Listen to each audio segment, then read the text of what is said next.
तो एक पैटर्न देखने में आता है अक्सर कि कुछ एथलीट्स हैं जिनको अपना खेल तक छोड़ना पड़ गया अर्थराइटिस के चलते। रावलपिंडी एक्सप्रेस के नाम से मशहूर हैं शोएब अख्तर, पाकिस्तानी फास्ट बॉलर हैं। हम कुछ देर पहले बात कर रहे थे, आपने अजीत अगरकर का नाम लिया।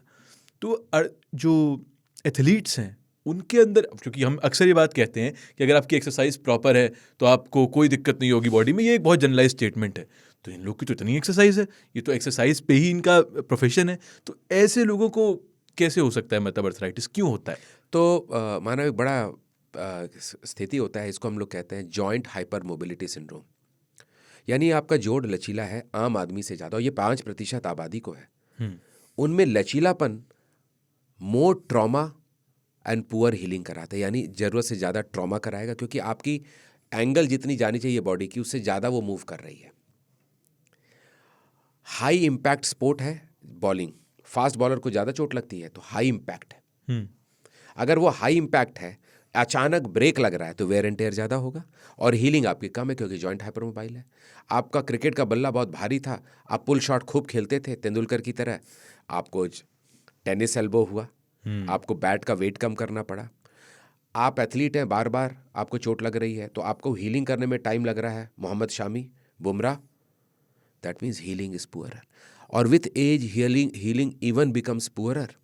यानी आप 22 साल के अजीत अगरकर वर्सेस 28 साल के अजीत अगरकर वर्सेस 36 साल के अजीत अगरकर की बात करें, same with Shoaib Akhtar, same with Bumrah और Mohammed Shami, you will understand impact. आप दौड़ के आ रहे हैं, आपकी एक स्पीड है 32 kilometres per hour and you land it, पूरी बॉडी अचानक जैसे आपकी एयरक्राफ्ट लैंड करती है तो you get an impact, it is impacting, तो वेयर एंड टेयर ज़्यादा होता है। So their exercise is good. Still, wear and tear is not what the body was meant for of that nature. उस जरूरत से ज़्यादा है, इसलिए। लेकिन खेलना नहीं छोड़ना चाहिए, because that allows you to be lean and thin. जब लीन एंड थिन रहते हैं तो आपकी एक्चुअली गठिया का इम्पैक्ट कम होता है। और आपको सुन के आश्चर्य होगा, हम गठिया के हर पेशेंट को कहते हैं 1/3 तो आपका इलाज आपके हाथ में था। कहते हैं क्या? वो कहते हैं एक्सरसाइज। गठिया का हर पेशेंट जिसको रात में दर्द है मानव, क्यों दर्द है? क्योंकि रात को कोई काम नहीं कर रहा, जॉइंट के अंदर हल्का सा पानी जो गठिया का लिक्विड होता है वो भर जाता है, जॉइंट जाम हो जाती है। लेकिन जैसे उठते हैं सुबह, धीरे धीरे काम करते हैं तो मुट्ठी धीरे धीरे बनने लगती है, क्योंकि वो फ्लूइड जो बनता है वो डिसिपिएट कर जाता है, वो अपनी जगह से हिलना स्टार्ट करता है। तो हर बार व्यक्ति को ये भी याद दिलाता हूँ कि आपको ज़िंदगी में राजा नहीं बनना है, प्रजा बन के काम करते रहना। That means you as a गठिया के पेशेंट, अगर आपको गठिया डायग्नोज हो जाए, you are not suppose to stop activity other than osteoarthritis, जिसमें हम कहते हैं कि पालती पालती नहीं मारे क्योंकि आपके जो घुटने खराब है। गठिया का जो इन्फ्लामेटरी कंपोनेंट है, जिसमें रात में दर्द ज़्यादा होता है, उनमें हर पेशेंट का पहला ट्रीटमेंट है exercise protocol. So it is one of the healthiest habit. अगर आप एक्सरसाइज कर रहे हैं केवल जोड़ को सोच के तो गलत है। मैं तो कहूँगा कि आपने कार्डियोलॉजी वाला काम भी किया, प्रिवेंटिव कार्डियोलॉजी।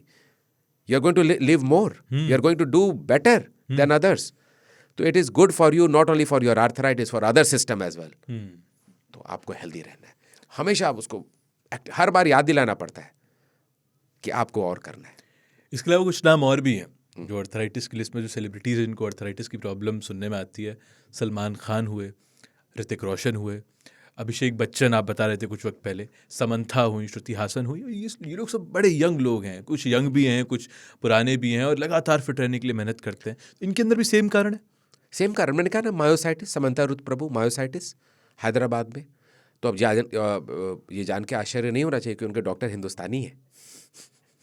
ठीक है, तो ये है।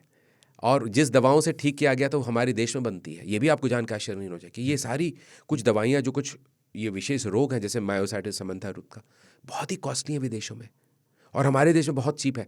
तो make in India is actually helping our poor patients, ये याद रखिएगा।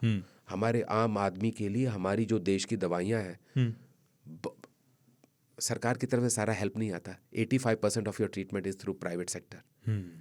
अगर दवा की कीमत ज़्यादा होगी तो कैसे कोई आदमी, क्योंकि ये ज़िंदगी भर का एक तरह से कॉन्सेप्ट है, गठिया मतलब ज़िंदगी भर आपको ढोना है, दवा बहुत ज़्यादा महंगी रहेगी तो आप कैसे करेंगे? वो मेक इन इंडिया से संभव हो जाता है। तो हमारी इंडस्ट्री को भी हमें धन्यवाद देना पड़ेगा, ये भी है।